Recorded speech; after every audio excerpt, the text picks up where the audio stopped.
Good morning and welcome to Compass. We are so glad you joined us today. Whether you are new to Compass or already part of the team, we want to connect with you. You can help us by going to compassbn.com/connect. It's our one-stop connect spot where you can get information on events, join a group, and ask for prayer. If you are new to Compass, we especially want to connect with you. So if this is your first time with us, you can also fill out a digital Connect card at our Connect link. We aren't going to stalk you or anything. We just want to be able to thank you for joining us today and answer any questions you may have about us. And if you want to see all of the exciting things happening at Compass, feel free to check us out on our website or on social media. And finally, we also want to give everyone an opportunity to give to support the ministries of Compass. Your giving matters when it comes to helping the poor and marginalized, as well as funding our mission to help people live like Jesus lived, think like he thought, and do what he taught. You can give at our Connect link, online, or by text. Compass is completely funded by donations from people like you, so your support is priceless. And we just want to thank you for living with open hands and partnering with us to make a difference in the lives of people in our community. Thanks again for joining us, and get ready for God to do something amazing in your life.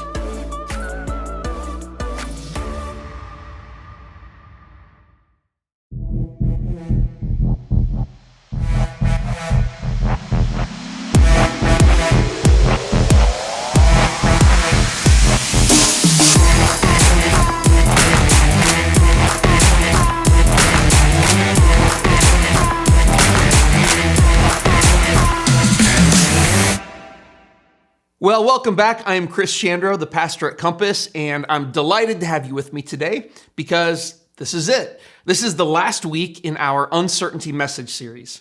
Now, over the last 7 weeks, we've talked a lot about spiritual doubt, and we've talked about religious certainty, and we've talked about how to navigate all of those things. But in spite of all the doubt that we've talked about, there's still a question mark that may still be hanging out there for many people, and it's a question mark that has made it impossible for some people to even consider Christianity at all. And it's this: how do we know any of this is real? How can we prove it? Well, Jesus was asked questions like this from people who wanted to know the same things from him.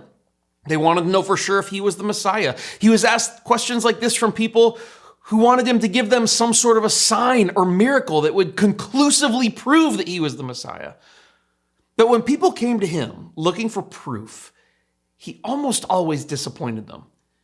He would refuse to perform whatever signs they wanted to see, and he often spoke in unclear and sometimes confusing ways about his identity and his mission. I mean, Jesus regularly presented people with more questions to wrestle with than he did answers. And in that regard, today, I'm going to be very Christ-like. Because my answer to how do we prove all this is real is that I can't. I can't prove God. I mean, at least I can't empirically prove him with math or science.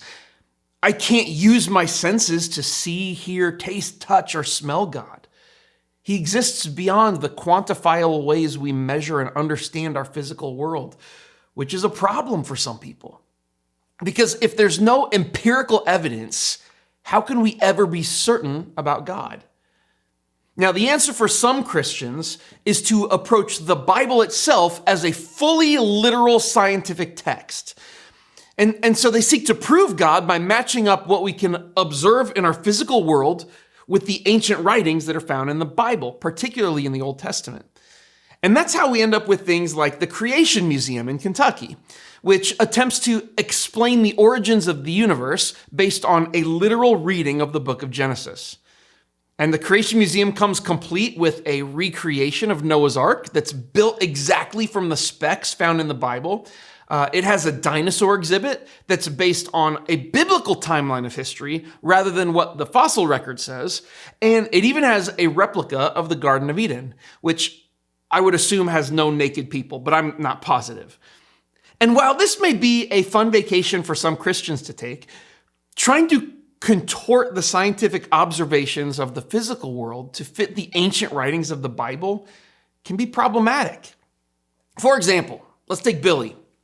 Billy wants to explore faith in God, so he gets a Bible and he starts reading. And like anyone would do, he starts on page 1 in the book of Genesis.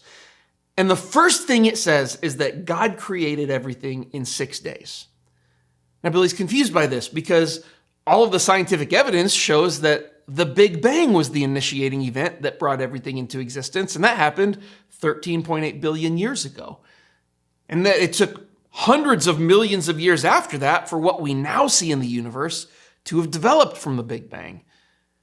And he's also confused because the theory of evolution says that life has taken millions of years to develop and grow. And now Billy's having doubts about all of this God stuff right out of the gate because the Bible story doesn't line up with the scientific evidence. So Billy goes online and he wants to search out, how do religious people make sense of this?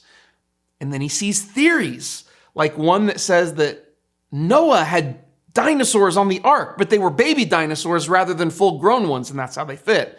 Even though the empirical evidence says that these dinosaurs and humans lived millions of years apart from each other. And then Billy sees other people who are saying that God really did make the earth in 6 days. He just created everything in such a way as to make it appear older than it actually is. And that God did this by planting fake fossils and misleading geological evidence, which makes Billy doubt even more because why would God create a universe that's designed to deceive people about its own origins and existence?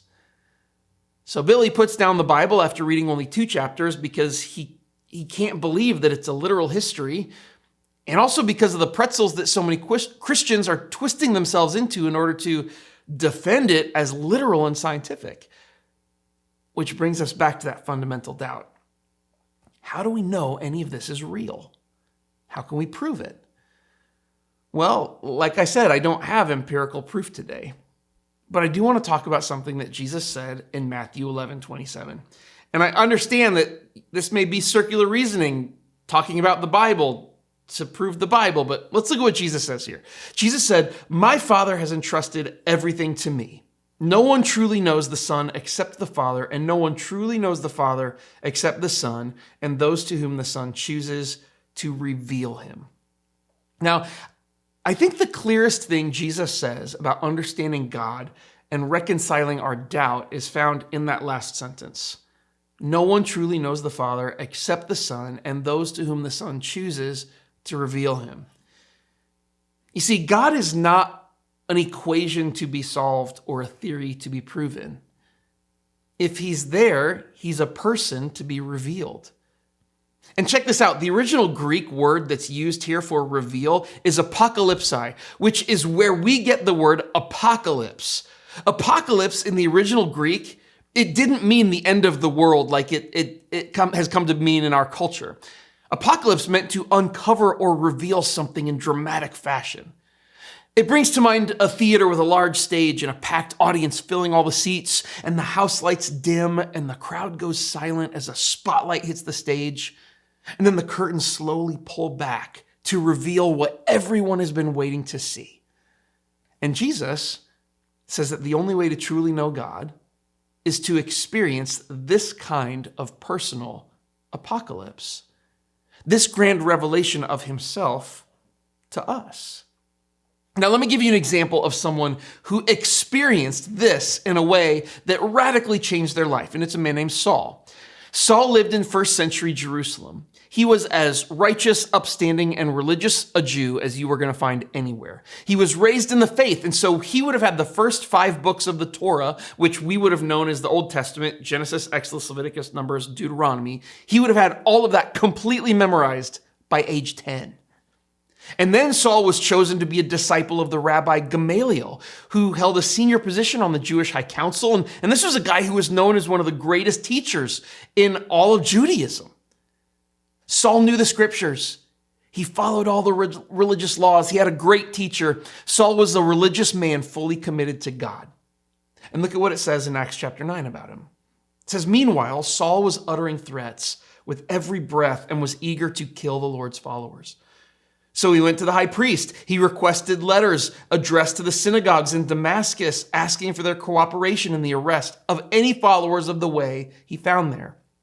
He wanted to bring them, both men and women, back to Jerusalem in chains.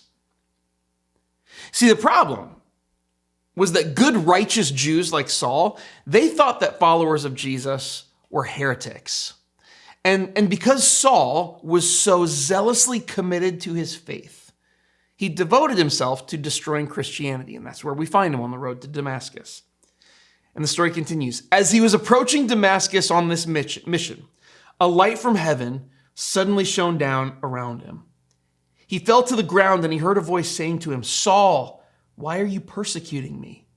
"Who are you, Lord?" Saul asked. And the voice replied, "I am Jesus, the one you are persecuting. Now get up and go into the city, and you will be told what you must do." This moment right here, as recounted by Saul, was his own personal apocalypse. On the road to Damascus, on the way to arrest Christians, Jesus revealed himself to Saul in an encounter that had nothing to do with a religious service or even a religious text. And if you're familiar with this story, you know that Saul's name was changed to Paul and that he became the greatest and maybe most important theologian the church has ever known. He started churches all over the ancient Mediterranean world. He wrote letters to churches that make up a majority of the New Testament that we read today. And all of that began with an encounter with Jesus. It began with an apocalypse when Jesus revealed himself to Paul, an experience with God. I mean, check this out. Many years later, Paul was in Jerusalem at the Jewish temple. He was a Christian, and he was there to complete a purification ritual when a mob of religious Jews recognized him and started beating him. Roman soldiers rushed in to stop the violence, and Paul asked them if he could address the mob to calm them down. And this is what Paul said to the mob in Acts 22, 1-8. He says, "Brothers and esteemed fathers, listen to me as I offer my defense. As I was on the road approaching Damascus about noon, a very bright light from heaven suddenly shone down around me. I fell to the ground and heard a voice saying to me, 'Saul, Saul, why are you persecuting me?' 'Who are you, Lord?' I asked. And the voice replied, 'I am Jesus the Nazarene, the one you are persecuting.'" Now, this is important. Okay, why did I jump ahead to 20 verses later to see this story when Paul gets beaten in the temple? Well, here's why. When Paul was facing arrest by the Jewish leadership because he was a Christian, what was his defense? Paul could have appealed to the Jewish scriptures, which he knew inside and out, but he didn't do that. He could have announced his authority as a select disciple of the Rabbi Gamaliel. Paul could have proclaimed his own righteousness as a devout, God-fearing, law-abiding Jew. But instead of all of that, Paul defended himself by telling the people about his encounter with Jesus, about the time when Jesus revealed himself to Paul. Because in Paul's mind, the greatest defense of his Christianity was not found in the Jewish scriptures or in his own obedience. It was found in the fact that Jesus had personally revealed himself to Paul. And what's crazy, this exact same thing happened again in Acts chapter 26. Paul's standing trial before King Agrippa, and Paul defended his faith by recounting the story of his personal experience with Jesus. Paul talks about this again in a letter to the Galatian church in Galatians 1. Paul says, "Dear brothers and sisters, I want you to understand that the gospel message I preach is not based on mere human reasoning. I received my message from no human source, and no one taught me. Instead, I received it by direct revelation from Jesus Christ." I received it by a direct apocalypse from Jesus. The truth of the matter is that Paul wasn't a follower of Jesus because he discovered the truth about Jesus in the Old Testament scriptures. Paul knew the Old Testament Jewish scriptures backward and forward, but he didn't discover Jesus there. He didn't find Jesus in the righteous life that he lived or through the Greek and Roman philosophy that he would have studied. None of those things could prove Jesus to him. What did was a personal experience in which Jesus revealed himself to Paul. And it was an experience Paul couldn't prove with empirical evidence. And yet for him, it was the only evidence he needed. His revelation of Jesus became the filter through which everything else in his life ran through. How he read the scriptures, how he lived out his righteousness, how he saw himself. His revelation of Jesus was the basis for what he believed. Because, and here's the point, religion without revelation is irrelevant. Life following Jesus is more than just going through religious motions. It's about having a personal experience with him. Imagine a few years from now, someone wants to write a biography about my wife. And so they go and they interview everyone that she's ever interacted with in her whole life. They pore over all of her medical records. They dig through all of her social media and all the emails she's ever sent or received. And they put together this exhaustive book about her life. It's so exhaustive that there are things in there that even I didn't know about. Stories and anecdotes or things that she did or said when she was younger that I'd never heard. Her biographers have literally uncovered everything there is to know about my wife. But here's a question. Do they know her better than I do? They know all about her, but do they know her better than me? And the answer is obviously no, because no matter what they can learn about her or hear about her, there's a quality to love that requires revealing yourself to another person in a way that goes deeper than just facts and figures. My love for her can't be measured or quantified, but that doesn't mean it isn't more real and more meaningful than just knowing about her. In fact, love may be the most powerful force that has ever existed in the world, but it can't be measured or held. And God loves you. In fact, in Revelation 3:20, and yes, Revelation is literally the word apocalypse, Jesus says this. He says, "Look, I stand at the door and knock. If you hear my voice and open the door, I will come in, and we will share a meal together as friends." God wants to reveal himself to you through Jesus. And he wants you to have your own personal apocalypse. And he's knocking at the door of your life, ready to show you who he is. The question is simply this: will you open the door? God's love may not be provable through scientific measurement. He may not be quantifiable with your five senses. But God's also not a Lego set that can be put together by following the correct instructions. He's a person to be known, loved, and experienced as he reveals himself to you. And he wants you to know him. And I know this can be frustrating because this message doesn't contain a simple or practical takeaway. You may have more questions than answers right now. And that's okay, because there are some spiritual itches that can't be scratched apart from an apocalypse. And I want you to have one. May you encounter Jesus in a deeply personal way. My prayer for you is that the greatest defense of your faith is not some external empirical evidence, but it's the story of your experience of the moment when he revealed himself to you. So if you are a person who is wrestling with spiritual doubt, I understand. If you're a person who's struggling with the fact that you feel like you lack the empirical evidence of God and of what he wants to do and what he wants to be in your life, I understand that as well. I would just encourage you, open yourself up and be willing to experience and encounter Jesus. Because once you do, that becomes the foundation of everything else that follows. And in the exact same way that the deepest love that you've ever felt for another person can't be quantified or measured or held, there's a quality of love that God has for you and that he wants you to experience with him that can't be measured or quantified in the same way, but is no less real. May you experience him in his love in a way that transforms and changes your life forever. I'll see you next time.